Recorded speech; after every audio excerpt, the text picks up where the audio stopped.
சரவண ஜோதியே நமோ நம. வாழ்க வையகம், வாழ்க வளமுடன். அனைத்து தமிழ் நெஞ்சங்களுக்கும் கனிவான வணக்கங்கள். வேத ஜோதிடத்தில் முக்கியமான மற்றும் மங்களகரமான கிரகமாக கருதப்படுபவர் சுக்கிர பகவான். அன்பு, அழகு, செல்வம், ஆடம்பரம் மற்றும் வாழ்க்கை வசதிகளை தீர்மானிக்கும் கிரகமாக விளங்குகிறார் சுக்கிர பகவான். சுக்கிர பகவான் பொதுவாக சுமார் 25 நாட்களுக்கு ஒருமுறை தனது ராசியை மாற்றுவார். அந்த வகையில் வரும் மார்ச் மாதம் 26ஆம் தேதி வியாழக்கிழமை அன்று அதிகாலை 5:30 மணிக்கு மீனராசியில் இருந்து வெளியேறி மேசராசிக்கு பயிற்சியாக உள்ளார். சுக்கிர பகவான் மேசராசியில் ஏப்ரல் மாதம் 19ஆம் தேதி பிற்பகல் 3:51 வரை பயணம் செய்வார். இந்த சுக்கிர பயிற்சியானது மிகவும் சிறப்பு வாய்ந்தது. ஏனெனில் இது விசுவாசு ஆண்டின் இறுதி சுக்கிர பயிற்சி ஆகும். அதே போல இது பாலபவம் வருடத்தின் வரக்கூடிய முதல் சுக்கிர பயிற்சி ஆகும். இந்த சுக்கிர பெயர்ச்சி உங்கள் வாழ்வில் பல மாற்றங்களை தரப்போகிறது. குடிசையில் இருந்த சில ராசிக்காரர்களின் வாழ்க்கை இப்போது கோபுரத்தில் ஏறப்போகிறது. பணம் பல வழிகளில் இருந்து வரப்போகிறது. இதுவரை இருந்து வந்த உடல் உபாதைகள் படிப்படியாக குறையப் போகிறது. பட்ட கடனை அடைக்க புது வழிகள் பிறக்கும். நடக்கப்போகும் இந்த சுக்கிர பெயர்ச்சியால் உங்கள் வாழ்வில் வளமும் நலமும் செல்வ செழிப்பும் பெற்று வாழ்வில் உயரிய நிலையை அடைய எல்லாம் வல்ல எம்பெருமானை வேண்டி விரும்பி கேட்டுக்கொள்கிறேன். மிதுன ராசி அன்பர்களே, இந்த சுக்கிர பயிற்சியின் போது சமூகத்தில் உயர்ந்தோரின் நட்பு கிடைக்கும். குடும்பத்தில் குதூகலம் நிறையும். உங்களை தவறாக புரிந்து கொண்டிருந்த நண்பர்கள் மனமாறி மீண்டும் நட்புடன் பழக தொடங்குவார்கள். கடினமான காரியங்களையும் சுலபமாக செய்து முடிப்பீர்கள். உங்களிடம் கடன் வாங்கியவர்கள் குறித்த நேரத்தில் கடனை திருப்பி செலுத்துவார்கள். வசதி படைத்தவர்கள் உங்களின் நண்பர்கள் ஆவார்கள். உங்களின் எளிமையான பேச்சினால் அனைவரையும் கவர்வீர்கள். சமூகத்தில் உங்களின் பெயரும் புகழும் படிப்படியாக உயரும். சிலருக்கு வெளியூர் வெளிநாட்டிற்கு சென்று வசிக்கும் வாய்ப்புகளும் கிடைக்கும். புதிய சூழ்நிலைகளில் வாழ உங்களை தயார்படுத்திக் கொள்ளுங்கள். தொழிலாளர்களுக்கு சலுகைகள் கிடைக்கும். வருமானம் உயரும். குலதெய்வ வழிபாடுகளை செய்வீர்கள். குடும்பத்தில் திருமணம் போன்ற சுபகாரியங்கள் நடக்கும். உடல் ஆரோக்கியம் சிறப்பாக இருக்கும். சிலர் புதிய தொழில் தொடங்க முயற்சி செய்வார்கள். இந்த காலகட்டத்தில் உங்கள் வேலைகளில் சிறு தடுமாற்றங்களும் ஏற்படலாம். அதனால் பொறுமையுடனும் பொறுப்புடனும் நடந்து கொள்ளுங்கள். பெற்றோர்கள் தக்க சமயத்தில் உதவுவார்கள். ஆனாலும் நண்பர்கள் உங்கள் மீதுள்ள பொறாமையினால் பகைமை பாராட்டுவார்கள். அதை பெரிதுபடுத்த வேண்டாம். தேவையில்லாத விஷயங்களை மனதில் போட்டு குழப்பிக் கொள்வீர்கள். பழைய வழக்குகள் முடிவதில் காலதாமதம் ஏற்படும். மற்றபடி உழைப்பிற்கு ஏற்ற வருமானம் கிடைக்கும். உங்களின் செயல்களை திட்டமிட்டு சரியாக செய்து முடித்து விடுவீர்கள். தற்போது வசிக்கும் வீட்டை புதுப்பிப்பீர்கள். ஏழை எளியவர்களுக்கு உதவி செய்து மகிழ்வீர்கள்.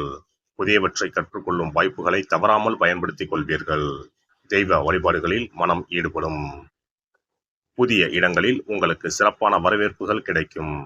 ஆடம்பர கிளிக்கைகளில் குடும்பத்தாருடன் பங்கேற்று மகிழ்வீர்கள். உங்களை நம்பி வந்தவர்களுக்கு தேவையான உதவிகளை செய்வீர்கள். கொடுத்த வாக்கை எப்பாடுபட்டாவது காப்பாற்றி விடுவீர்கள். அனைத்து பிரச்சனைகளையும் நுட்பமாக ஆராய்ந்து தீர்க்கமாக முடிவெடுக்கும் காலகட்டம் இதுவாகும்.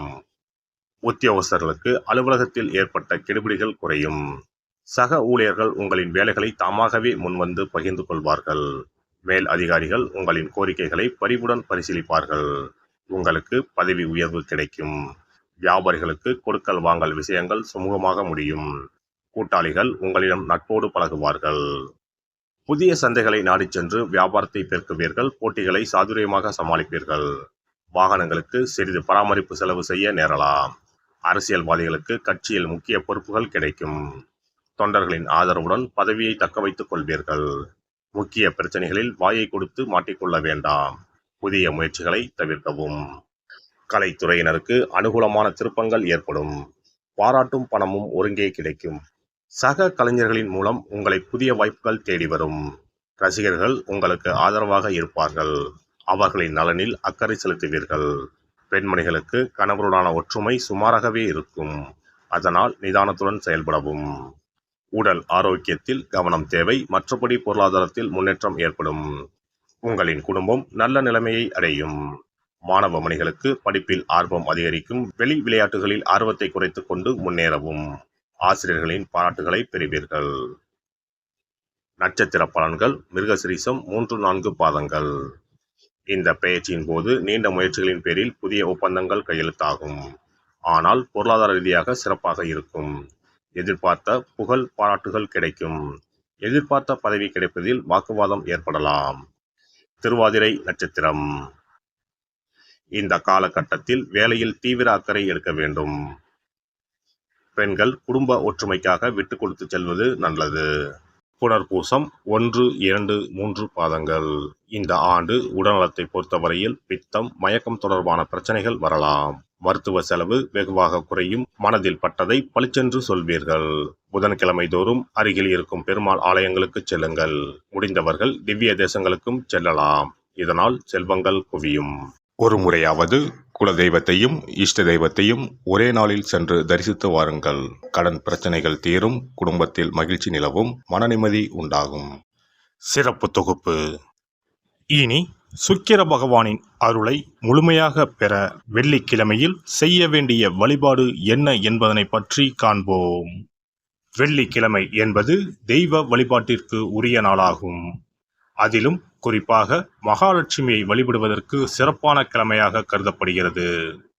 நமக்கு செல்வத்தை வாரி வழங்கக்கூடிய மகாலட்சுமி தேவியும் குபேரனும் நம்முடைய பூர்வ ஜென்ம கர்ம வினைக்கு ஏற்ப பலாபலன்களை கொடுக்கிறார்கள். அதை அனுபவிக்க செய்யும் பொறுப்பு சுக்கிர பகவான் பார்த்து கொள்கிறார். ஒருவர் செல்வந்தராக இருப்பதற்கு ஜாதகத்தில் சுக்கிரன் அருள் கட்டாயம் இருக்க வேண்டும்.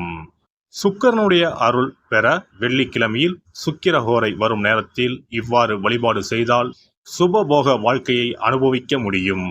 ஒருவருடைய ஜாதகத்தில் சுக்கிரன் நீச்சம் பெற்றால் உடல் ரீதியான ஆரோக்கிய ரீதியான பாதிப்புகள் ஏற்படும். சொத்து சுகங்கள் எவ்வளவு இருந்தாலும் அதை முழுமையாக அனுபவிக்க முடியாமல் செய்துவிடும். பெரிய பெரிய பணக்காரர்களை எடுத்துக்கொண்டால் அவர்களிடம் எவ்வளவு காசு கொட்டி கிடந்தாலும் சுக்கிர தசை இல்லை என்றால் அவ்வளவு பணமும் வீண் விரயமாகத்தான் போகும். குறிப்பாக மருத்துவ செலவுகள் செய்தே சொத்துக்கள் அழியும் நிலை வரும்.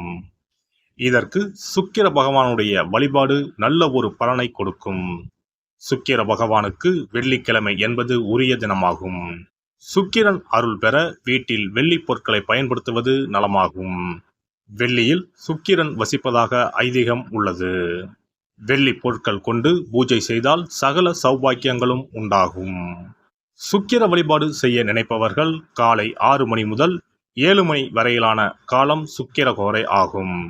அதனை தவறவிட்டால் மதியம் 1 மணி முதல் 2 மணி வரை சுக்கிரஹோரை நிகழ்கின்றது. அதையும் தவறவிட்டால் இரவு 8 மணி முதல் 9 மணி வரையிலான சுக்கிரஹோரை நேரத்தில் வழிபாடுகள் செய்து பயன்பெறலாம். இவற்றில் காலை 6 மணி முதல் 7 மணி வரையிலான முதல் சுக்கிரஹோரையில் சுக்கிர வழிபாடு செய்வது சிறப்பான பலன்களை கொடுக்கும். காலை முதல் மாலை வரை உபவாசம் இருந்து சுக்கிர பகவானுக்கு உரிய காயத்ரி மந்திரத்தை உச்சரித்து கல்கண்டு சேர்த்த சர்க்கரை பொங்கலை நைவேத்தியம் படைத்து வெள்ளை நிற பூக்களால் அர்ச்சனை செய்ய வேண்டும். சுக்கிர தசை நடப்பவர்களும் சுக்கிரன் நீச்சம் பெற்ற ஜாதகக்காரர்களும் இந்த வழிபாடு செய்வது சிறப்பான பலன்களை கொடுக்கும். சுக்கிர தசை நடக்கும் பொழுது சுக்கிர வழிபாடு செய்து வர வருமானத்தை சுகமான வாழ்க்கை வாழ்வதற்கு உரிய வகையில் பயணிக்க செய்யும். வீடு, நிலம் வாங்குவது, ஆடம்பர பொருட்கள், சொத்துக்கள் போன்றவற்றை வாங்க வைக்கும். அதுவே சுக்கிரன் நீசம் பெற்ற காலத்தில் இந்த வழிபாடு செய்பவர்களுக்கு வீண் விரயங்கள் இல்லாமல் ஓரளவிற்கு வறுமையிலிருந்து பிழைக்கச் செய்யும். வெள்ளிக்கிழமையில் நவக்கிரக கோவிலுக்கு சென்று சுக்கிர பகவானுக்கு வெள்ளை வஸ்திரம் சாற்றி வழிபாடு செய்யலாம். வெள்ளை நிற நைவேத்தியங்கள் தயார் செய்து கோவிலில் வரும் பக்தர்களுக்கு தானம் செய்யலாம். இவ்வாறு செய்து வர சுக்கிரனின் முழு அருளும் கிடைக்கப் பெற்று வாழ்வில் உயரிய நிலையை அடைவீர்கள். எல்லாம் வல்ல இறையருளால் நீங்களும் உங்கள் அன்பு குடும்பமும் உடல் நலம், நீலாயுள், நிறை செல்வம், உயர் புகழ், மெய்ஞானம் ஓங்கி வாழ்க வளமுடன். இந்த வீடியோ பதிவு உங்களுக்கு பிடித்திருந்தால் லைக் பண்ணுங்க, கமெண்ட் பண்ணுங்க, ஷேர் பண்ணுங்க, மறக்காம சப்ஸ்கிரைப் பண்ணுங்க, பக்கத்துல இருக்கிற பெல் பட்டனை கிளிக் பண்ணுங்க. நன்றி, வணக்கம். ஓம் நமச்சிவாய. சிவாய நம.